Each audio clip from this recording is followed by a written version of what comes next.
Today I wanted to talk about identity and why having an identity is so dangerous. Why it can get you in trouble and get you in a terrible place. When you're young, you always try to fit an identity to yourself. Try to get some sort of clarity on, this is who I am, this is what I am. But there's a problem with that. And the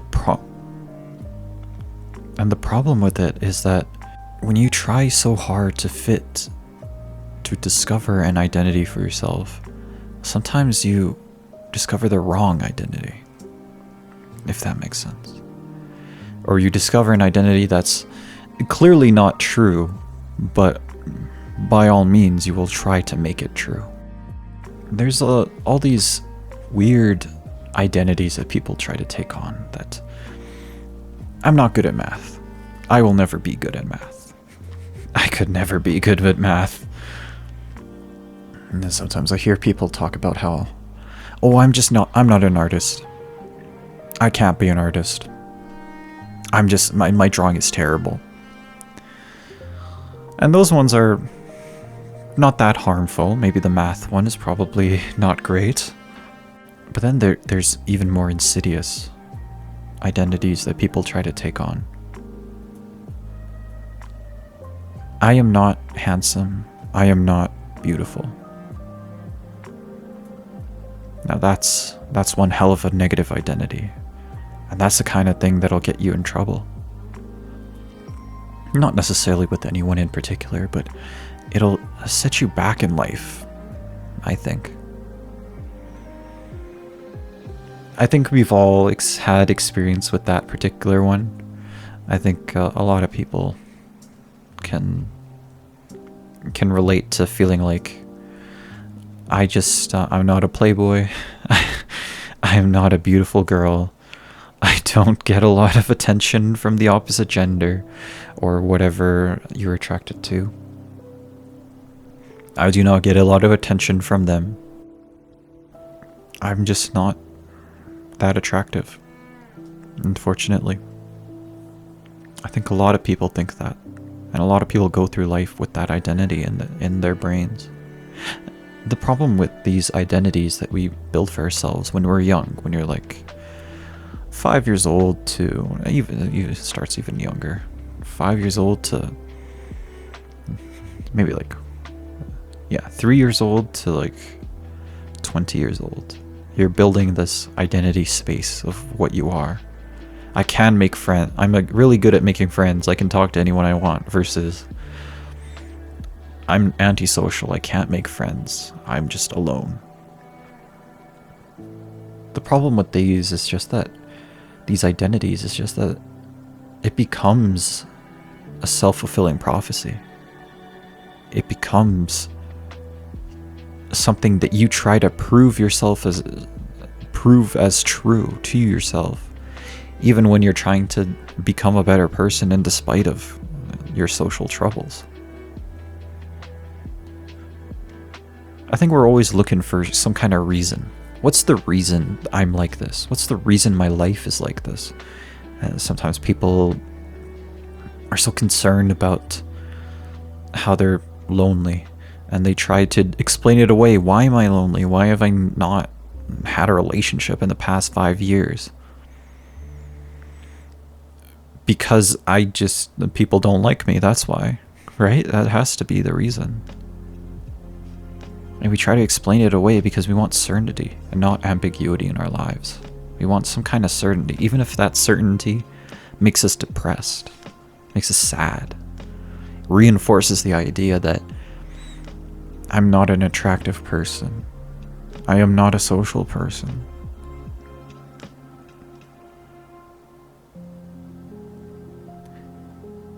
I think a lot of people are in that rabbit hole where they're just stuck in that feeling of just, I'm not this. I am just not this.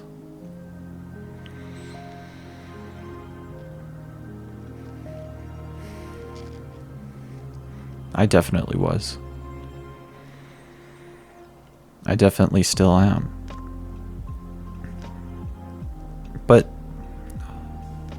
slowly but surely, you can kind of move away from these identities. Hopefully.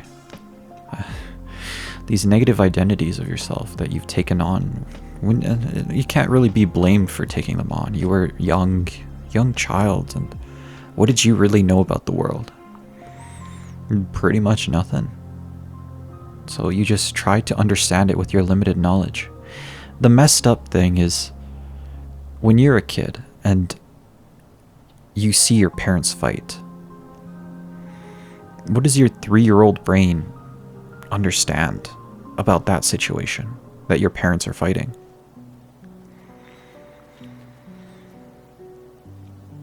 Well, it doesn't, but it tries to anyway. It doesn't understand what's going on, but it tries to anyway. Your 3-year-old brain tries to understand it as... and 3-year-olds believe they're the center of the universe, and the only thing that exists is them.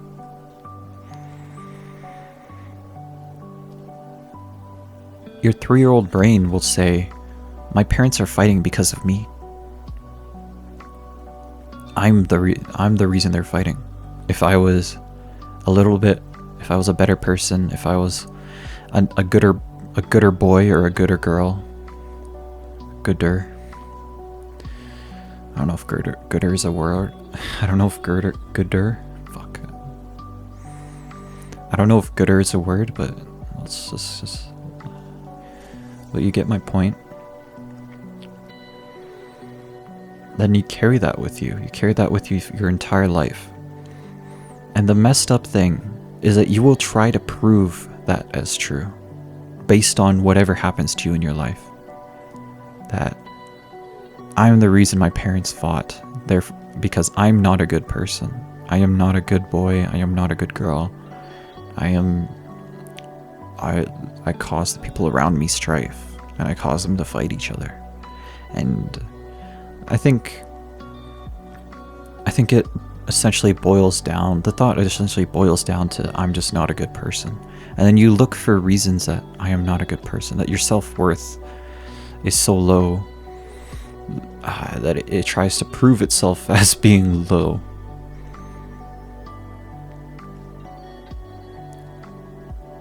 And then you're in that loop of just things will happen to you in life, and when they happen, you explain it away as, yeah, I knew it. I'm not a good person. Yeah. Or rather, I did this thing to to my best friend. I'm not a good person. My mom yelled at me today. I'm not a good person. There was a woman crying on the street, on the train yesterday, but I didn't talk to her. I'm not a good person.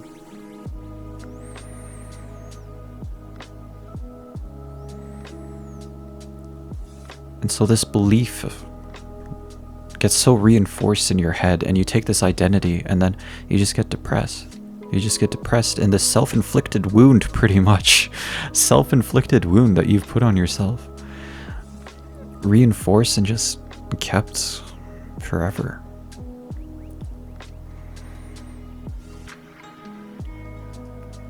And really the truth is that your identity is whatever you want it to be. And also, you don't really have an identity. It might be a little difficult to try and explain what I mean by that, but what are you really, if you boil it down? Like a walking machine, pretty much. A walking flesh machine that has a big brain, that has 2 hands, 2 feet, 2 eyes, 1 mouth, has a brain, has a heart, has lungs. What are you really? Not much. Just a bag of bones and flesh, walking around and trying to understand the world. And if that is what you are, what do you know about What do you know about the world and what your relation to it is? And what do you know about yourself? There's this concept of just having no identity, especially in Buddhism. Having no identity. When you look deep inside, what is there? Nothing. At your very core, there's nothing.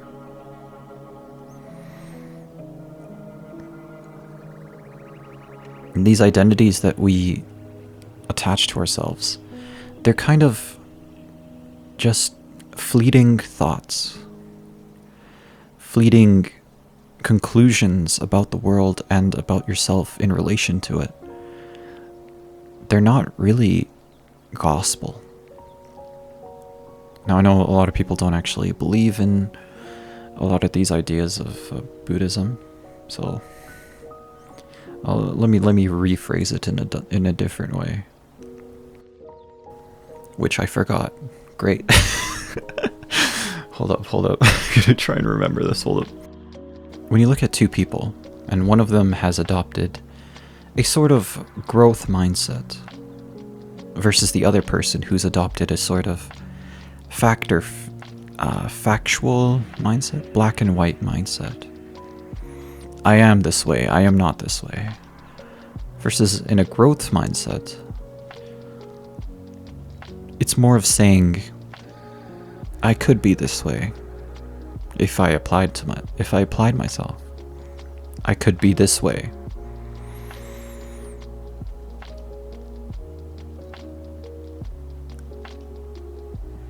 If I tried. The reason I'm not this way yet is because I haven't put in the work, I haven't put in the hours, I haven't put in the practice to get there. But if I keep trying, if I keep going, if I keep it up, if I keep practicing, eventually I could be this way. In the example of math, it makes perfect sense. Like, a lot of people believe they're not math people. But that's the thing. You just haven't applied yourself. A person who had a growth mindset would say you just haven't applied yourself. You haven't put in the practice. You can be a math person. You just need to put in the practice. Your brain will literally restructure itself to understand math. Quite literally. If you put in the practice, you can be anything you want.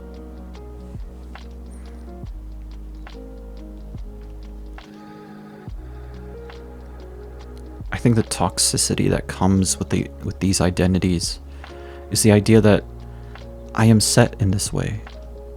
There's no changing me. When someone with growth mindset would say,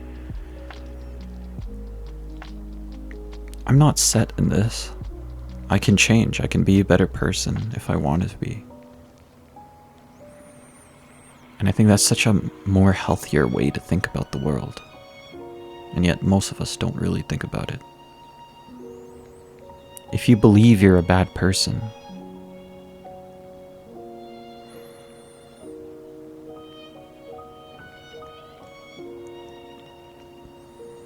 then try doing good things. Actually, the bad person one is probably a bad example, to be fair. Because maybe you can think of a way that someone who believes they're a bad person can growth mindset their way out of it. But look for ways to prove to yourself that you're a good person. Because I am sure they're out there. Your brain is always going to be trying to prove the negative things about yourself. But you can actively try to prove the positive things too.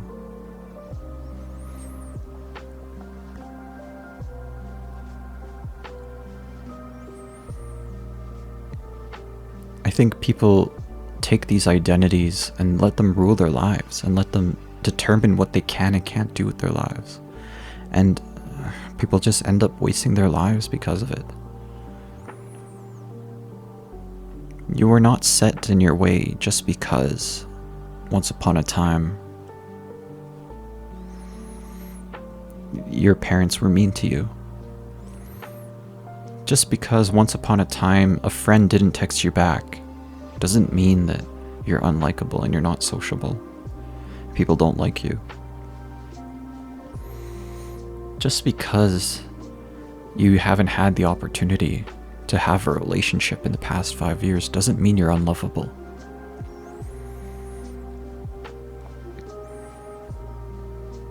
Being stuck in your own head is kind of toxic. Stuck in your own head with all these ideas about life kind of puts you in a toxic place. Kind of puts you in a place that you really don't want to be.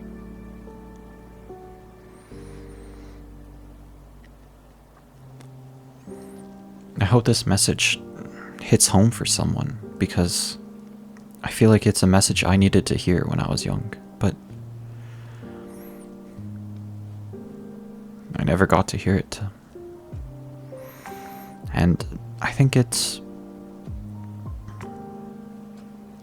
an important thing to realize, just how fickle the thoughts we have in our head are, just how actively wrong they can be.